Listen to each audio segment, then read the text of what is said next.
오늘 말씀 열왕기하 16장 1절부터 20절 전체를 다 읽도록 하겠습니다. 제가 가진 성경으로 구약 성경 588페이지에서 590페이지 정도 됩니다.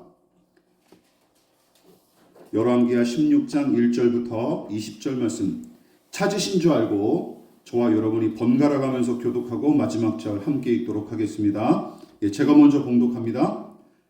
르말리아의 아들 베가 제17년에 유다의 왕 요담의 아들 아하스가 왕이 되니 아하스가 왕이 될 때 나이가 20세라 예루살렘에서 16년간 다스렸으나 그의 조상 다윗과 같이 아니하여 그의 하나님 여호와께서 보시기에 정직히 행하지 아니하고 이스라엘의 여러 왕의 길로 행하며 또 여호와께서 이스라엘 앞에서 쫓아내신 이방 사람의 가증한 일을 따라 자기 아들을 불 가운데로 지나가게 하며 또 산당들과 작은 산 위와 모든 푸른 나무 아래에서 제사를 드리며 분향하였더라. 이때에 아람의 왕 르신과 이스라엘의 왕 르말리아의 아들 베가가 예루살렘에 올라와서 싸우려 하여 아하스를 에워쌌으나 능히 이기지 못하니라.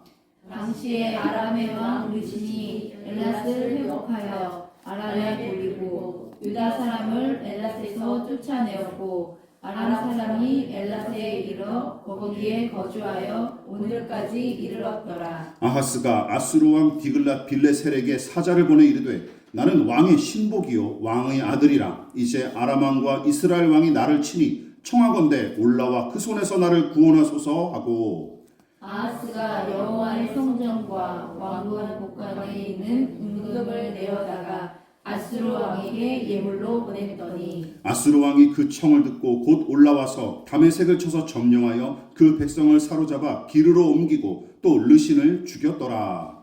아하스 왕이 아수르의 왕 디글랏 빌레셀을 만나러 다메섹에 갔다가 거기 있는 제단을 보고 아하스 왕이 그 제단의 모든 구조와 제도의 양식을 그려 제사장 우리아에게 보냈더니 아하스 왕이 다메섹에서 돌아오기 전에 제사장 우리아가 아하스 왕이 다메섹에서 보낸 대로 모두 행하여 제사장 우리아가 제단을 만든지라. 왕이 다메섹에서 돌아와 제단을 보고 제단 앞에 나아가 그 위에 제사를 드리되 자기의 번제물과 소제물을 불사르고 또 전제물을 붓고 수은제 짐승의 피를 제단에 뿌리고 또 여호와의 앞곧 성전 앞에 있던 놋 제단의 세 제단과 여호와의 성전 사이에 넘겨두었다가 그 제단 북쪽에 그것을 주니라. 아하스 왕이 제사장 우리아에게 명령하여 이르되 아침 번제물과 저녁 소제물과 왕의 번제물과 그 소제물과 모든 국민의 번제물과 그 소제물과 전제물을 다 이 큰 제단 위에 불사르고 또 번제물의 피와 다른 제물의 피를 다 그 위에 뿌리라. 오직 놋 제단은 내가 주께 여쭐 때에만 쓰게 하라 하매 제사장 우리아가 아하스 왕의 모든 명령대로 행하였더라. 아하스 왕이 물두멍 받침의 역판을 떼내고 물두멍을 그 자리에서 옮기고 또 놋바다를 놋소 위에서 내려다가 돌판 위에 그것을 두며 또 안식일에 쓰기 위하여 성전에 건축한 낭실과 왕이 밖에서 들어가는 낭실을 아수르 왕을 죽이려 하여 여호와의 성전에 옮겨 세웠더라. 아하스가 행한 그 남은 사적은 유다 왕 역대 지략에 기록되지 아니하였느냐. 다 같이 아하스가 그의 조상들과 함께 잠에 다윗성에 그 열조와 함께 장사되고 그의 아들 히스기야가 대신하여 왕이 되니라. 아멘. 자, 말씀의 제목을 같이 읽어보겠습니다. 자, 시작. 그 신에게 제사하여 돕게 하리라. 그 신에게 제사하여 돕게 하리라 라는 제목으로 말씀의 은혜를 함께 나누도록 하겠습니다. 이 제목은 아하스 왕의 또 다른 기록인 역대하에서 뽑아온 제목입니다. 지난 설교에서 살펴봤던 아사랴의 아들 요담은 남왕국인 유다의 11번째 왕으로서 25살의 왕위에 올라 섭정과 단독 통치를 병행하면서 16년 동안 남유다를 다스렸고 41살의 젊은 나이에 생을 마친 인물입니다. 기억나십니까? 자, 무엇보다 요담은 하나님을 경외하는 믿음과 나라의 안위를 위한 중심이 있었기에 열왕기서는 그나마 선정을 베푼 왕으로 평가했죠. 그런데 우리가 지난주에 살펴봤듯이 요담의 안타까운 허점과 한계가 역대서에 잘 나타나는데, 성전에 들어가서 기고만장하게 분향하다가 나병에 걸려 격리되었던 아버지의 모습을 지켜봤던 요담은 아버지의 그 일이 강력한 트라우마로 작용하여 평생 성전을 출입하지 못했습니다. 그러나 요담은 그 상처와 트라우마를 핑계로 왕의 직무를 소홀히 감당하지는 않았죠. 역대서는 그를 진취적으로 대적과 맞서고 나라의 안위를 위해 힘쓴 왕으로 묘사했습니다. 심지어 요담이 이끄는 남유다 군대가 암몬 군대를 상대로 승리하여 조공을 받을 만큼 강했다고 이야기하죠. 또한 그는 성전과 그곳의 주인이신 하나님을 두려워했을지언정 성전과 하나님을 향한 관심을 아예 접어버리거나 신앙을 포기한 것도 아니었습니다. 그래서 역대서는 성전의 보수와 유지를 위해 힘쓴 내용을 빼놓지 않고 기록했죠. 또한 성경은 하나님 보시기에 정직히 행한 왕이란 평가를 그치지 않고 그의 하나님 여호와 앞에서 바른 길을 걸었다 하는 평가까지 덧붙이면서 요담을 칭찬했습니다. 그래서 지난주 말씀에 요약을 하자면 이렇죠. 요담은 그의 아버지 아사랴처럼 산당과 산당 제사를 철폐하지 못한 채 미온적으로 대처했고 아버지의 일로 인해 평생 깊은 상처와 트라우마에 시달리며 죽을 때까지 성전 출입을 못했던 연약한 인간이었지만, 그런데도 그는 하나님께서 맡기신 왕의 직무를 충실히 감당했고, 성경은 그래서 그를 가리켜 하나님 보시기에 정직하고 올바르게 행한 왕으로 평가를 했습니다. 자, 그러므로 상처를 온전히 치료하지 못하고 극복하는 일조차 완전히 실패했을지라도 괜찮습니다. 상처의 치료와 극복이 우리 신앙의 목적과 목표가 아니기 때문이죠. 중요한 것은 무엇입니까? 본문의 요담처럼 하나님께서 내게 허락하신 사람들을 더 많이 사랑하고 섬기기 위해 힘쓰는 삶, 내게 허락하신 사명에 충성하며 선을 행하기에 힘쓰는 것, 이것이 가장 신자다운 삶의 모습이고, 우리의 상처를 통해서도 얼마든지 일하시는 하나님을 신뢰하는 것이 우리 기독교 신앙이라는 사실을 명심하시기를 부탁을 드리겠습니다. 그래서 평생 성전에 들어가서 하나님을 경배하지 못했을지언정 성경은 그의 생애를 정직하고 올바르게 행한 왕으로 평가했던 것입니다. 자, 그렇다면 이 참 보기 좋은 요담의 뒤를 이어 남유다의 12번째 왕으로 등극한 그 아들 아하스는 선대 왕들처럼 할아버지와 아버지처럼 왕의 직무를 충실히 감당했을까요? 죄송하지만 그렇지가 않습니다. 같이 읽어볼까요? 시작. 우상숭배와 미신에 심취하고 그것을 적극 장려한 아하스. 여러분, 아하스는 하나님 보시기에 정직하게 행했던 할아버지와 아버지와 다르게 남유다의 모든 왕을 통틀어 우상숭배와 미신에 가장 심취했던 왕으로 손꼽힐 만한 인물입니다. 물론 솔로몬이 경제적 번영과 국력의 강화를 이뤄냄으로써 이스라엘의 최전성기를 맞이했지만 이 물질적인 복이 도리어 도구로 작용하면서 이방신을 세워 섬기는 짓까지 일삼았던 사례가 있었고, 솔로몬 이후로도 산당과 산당 제사의 관습은 남유다에 대대로 이어졌으며 북이스라엘의 왕 아합의 딸로서 유다 왕족과 혼인하여 여왕의 자리까지 차지했던 아달랴가 바알 숭배를 부추기려고 신전을 건설하는 짓까지 저지르기는 했지만 남유다 왕인 아하스처럼 우상을 숭배하며 미신에 심취했던 왕은 지금까지 없었습니다. 이런 왕은 지금까지 없었어요. 그가 어느 정도로 우상 숭배와 미신에 심취했는지 잘 보여주는 구절이 바로 3절과 4절이에요. 우리 같이 한번 읽어볼까요? 시작.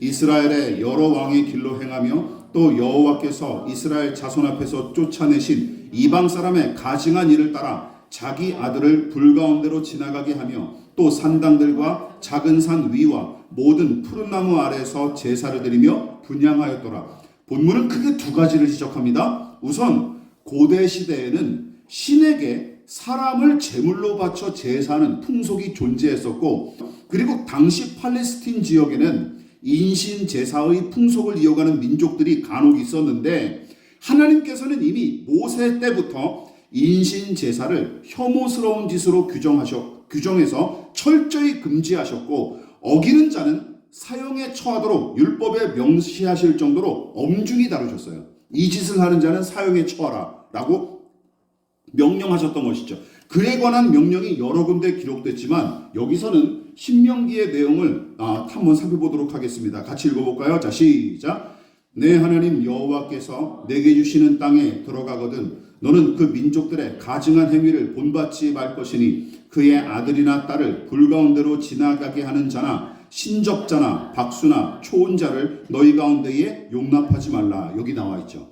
하나님께서 인신제사 자체를 역겨운 짓으로 여겨 금지하셨고 특히 자식을 제물로 바치는 행위는 절대로 허용하지 말라며 신신당부하십니다.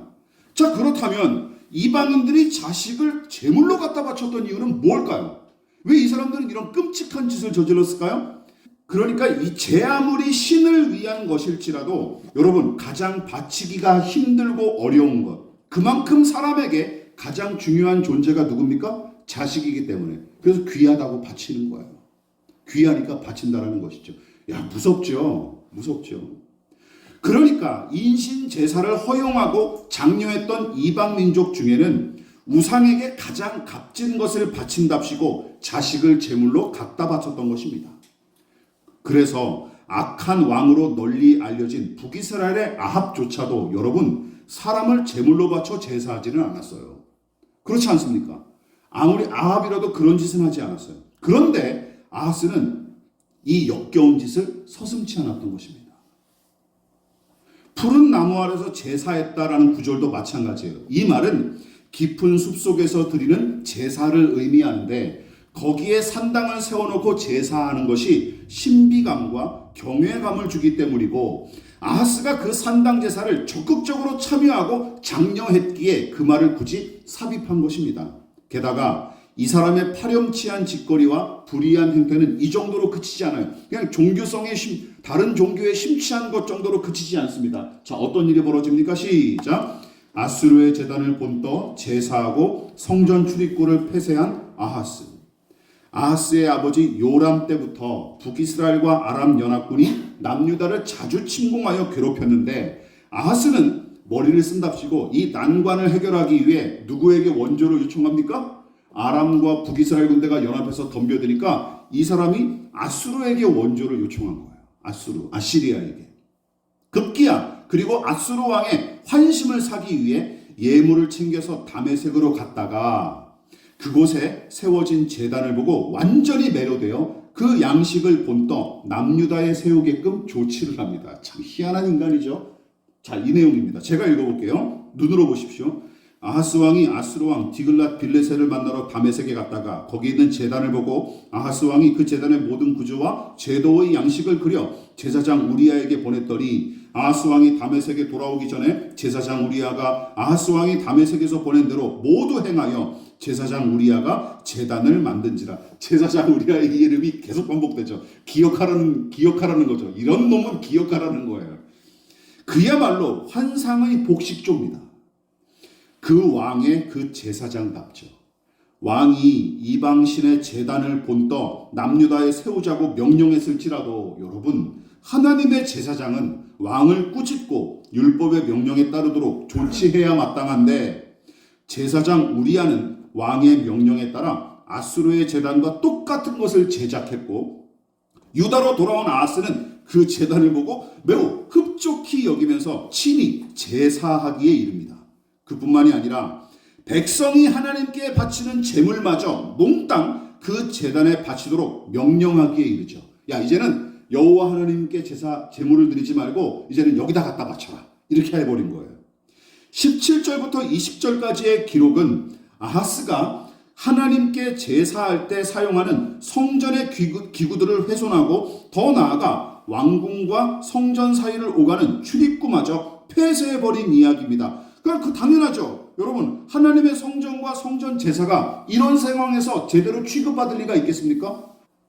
이 일에 관해서는 조금 뒤에 좀 더 자세하게 살펴보겠습니다. 자, 그만큼 아하스는 다른 악한 왕들보다 더 심하게 우상을 숭배했고 미신적 신앙에 심취했던 왕이에요.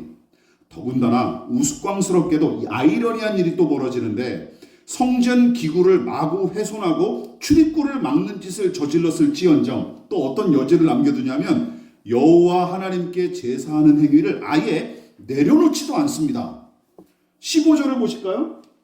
15절에 이런 말씀이 있어요. 같이 읽어볼게요. 시작. 오직 놋 제단은 내가 주께 여쭈을 일에만 쓰게 하라. 여기서 언급한 주는 누굴까요? 예, 하나님을 가리키는 거예요. 이 인간 참 희한하죠. 예?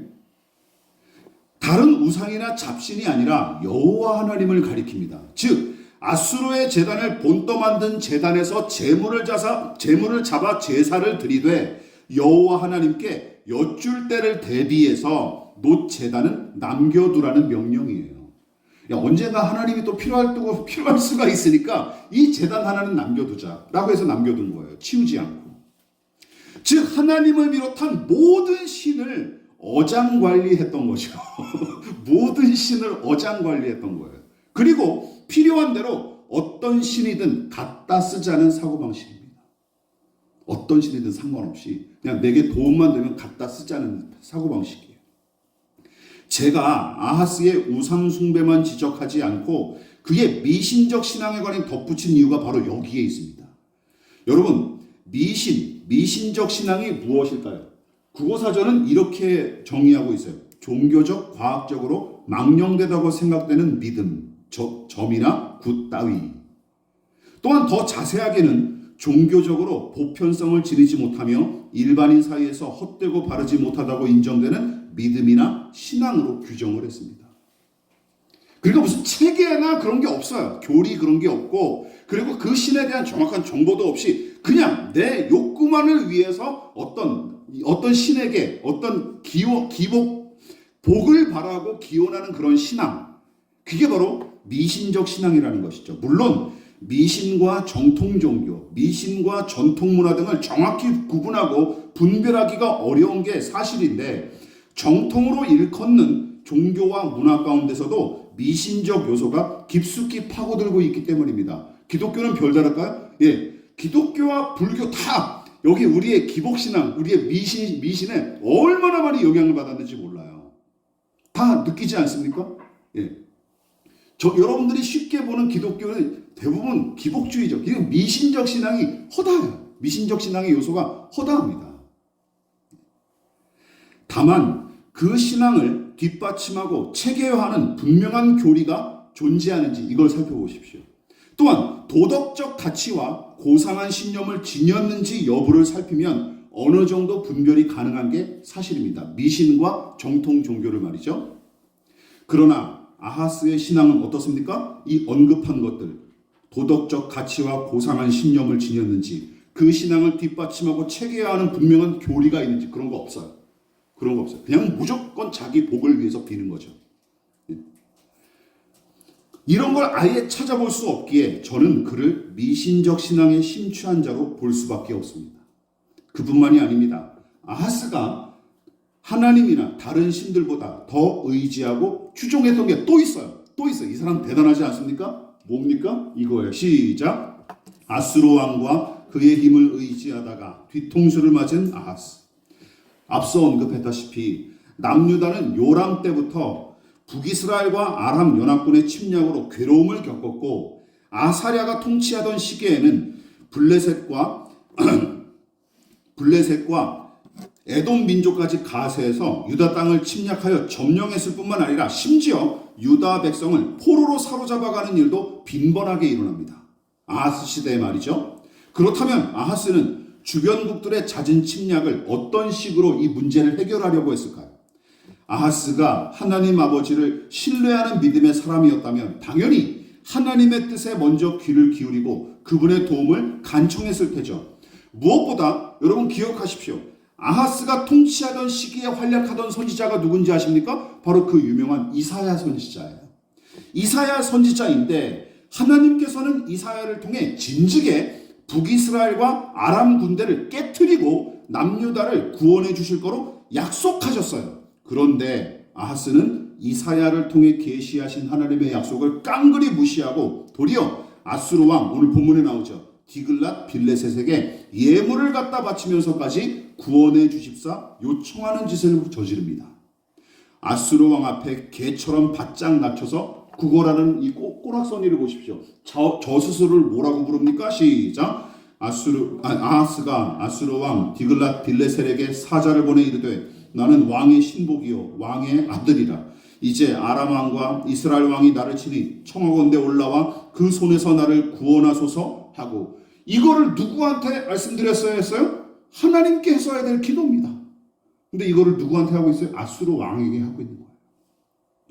아하스가 성전과 왕궁의 곳간을 탈탈 털어서 그에게 예물을 보냈더니 아수르 왕 디글랏 빌레셋은 그 원조 요청에 응하여 아람의 왕 르신을 죽이고 아람 땅을 점령해 버립니다. 그리고 아하스는 이 일을 기뻐하면서 아수르 왕을 친히 찾아뵙기 위해 다메섹으로 갔다가 아까 말씀드렸듯이 뭔 일을 만난 거예요? 아수르의 제단을 보고 홀딱 반해서 이제 자기 땅에다, 유다 땅에다 그걸 똑같이 본떠서 만드는 짓을 저지른 것이죠. 그러니까 아수르 제국이 강력한 군사력을 갖추고 그 일대의 패권을 장악할 수 있었던 이유를 아하스는 뭘로 해석했던 거예요? 아수르 왕과 그 백성이 섬기는 신들의 능력과 은혜의 덕택임을 확신했던 거예요. 더 나아가 이들의 신을 수입해서 똑같이 섬기면 남유다와 자기도 승리와 성공과 풍요를 얻을 거로 여겼던 것이죠. 우리의 신앙과 비슷하지 않습니까?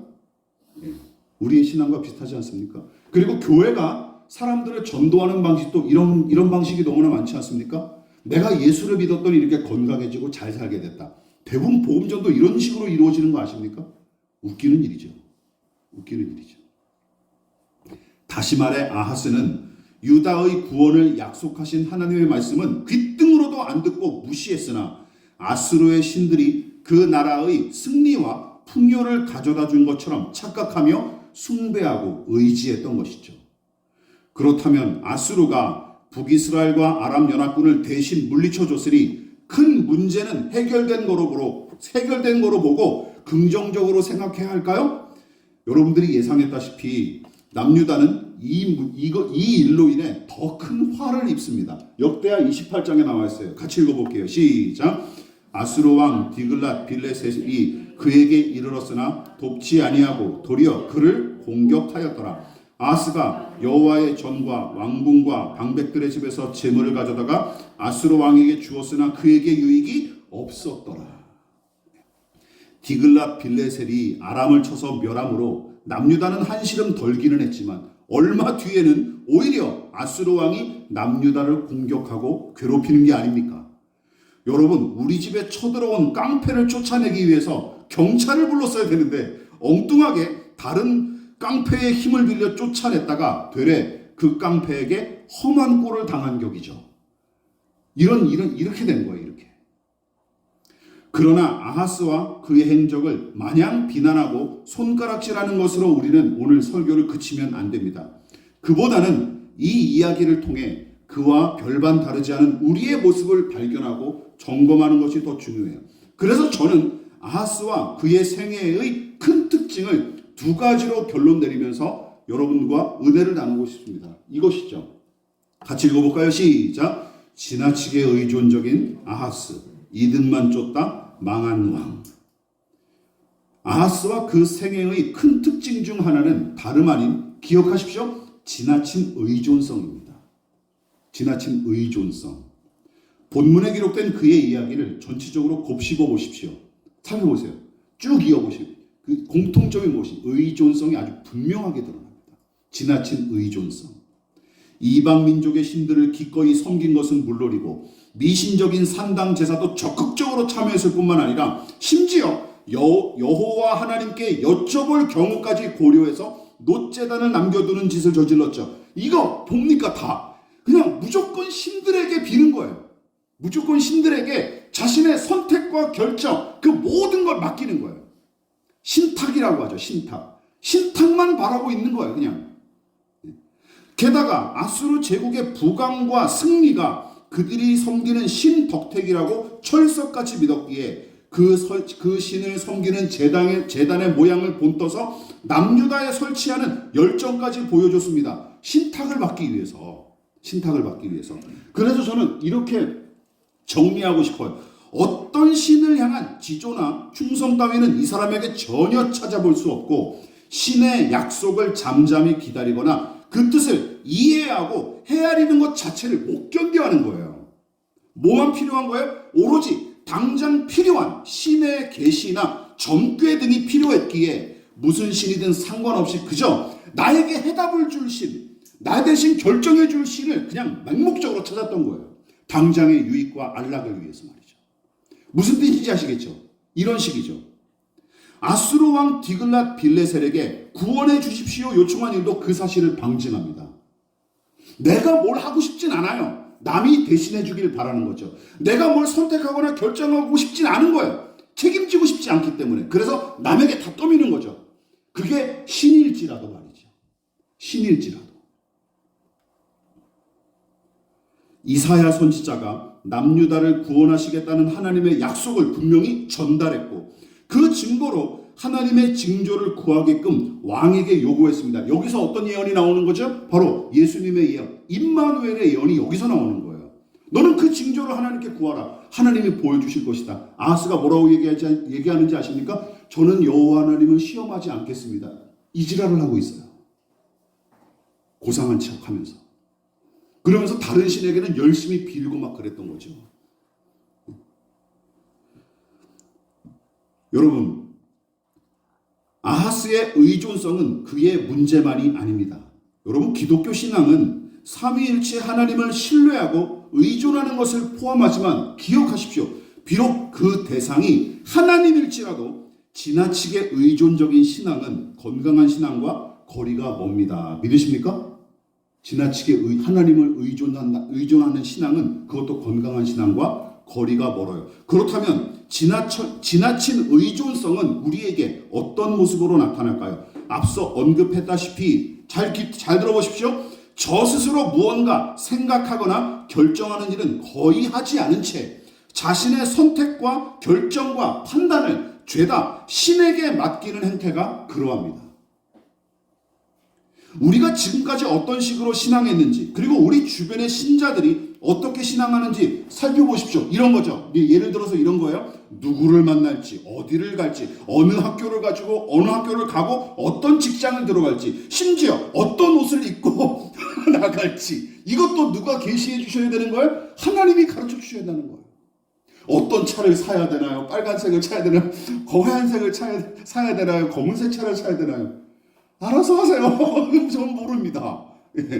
모르는 일.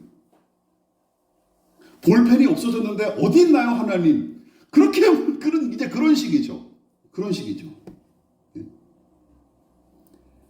죄다 하나님이 결정하고 인도하시기를 바라는 신자들이 얼마나 많습니까? 게다가 무슨 일이든 이렇게 주의 뜻을 따른답시고 일거수일투족을 다 알으면서 일일이 허락받는 것이 우리 교회 안에 마치 신령하고 대단한 믿음인 것처럼 여기는 많은 신자의 인식 자체가 우리의 신앙이 아하스의 행태와 크게 다르지 않다는 사실을 여실히 방증합니다. 무슨 뜻인지 아시겠죠? 저는 그래서 이 본문을 묵상하면서 매우 놀랐습니다. 매우 놀랐어요. 아하스만의 문제가 아니라 이게 우리 안에 얼마나 이게 편만해 있는지 보게 됐다는 것이죠. 더 나아가 지나치게 의존적인 신앙과 그 행위의 근본에는 뭐가 있냐면 당장의 안락과 유익만 추구하는 죄인의 생리가 깊이 자리매김하고 있을 뿐만 아니라 자기가 마땅히 감당할 책임을 회피하고 신이나 타인에게 그 책임을 전가하려는 음흉한 의도가 숨어 있는 것입니다. 그것도 결국은 제 만족을 위해서 그렇게 하는 거예요. 회피, 도피하는 거죠. 따라서 제 편리와 이익을 최우선으로 여기고 거기에 몰두하는 경향이 강하게 나타나는 사람일수록 두 가지 모습으로 나타납니다. 그것을 쟁취하기 위해 수단과 방법을 가리지 않는 적극성을 강력하게 나타내거나 반대로 타인과 종교를 지나칠 정도로 의지하면서 제 책임과 사명을 회피하는 형태로 나타나는 것이죠. 둘 다 나쁜 거예요. 둘 다 나쁜 거예요. 사울과 아합과 말년의 솔로몬이 전자의 대표적인 사례라면 후자의 대표적인 사례는 바로 본문의 아하스를 꼽을 수 있습니다. 그러나 기억하십시오. 둘 다 악하고 또한 무익합니다. 유익한 게 없습니다.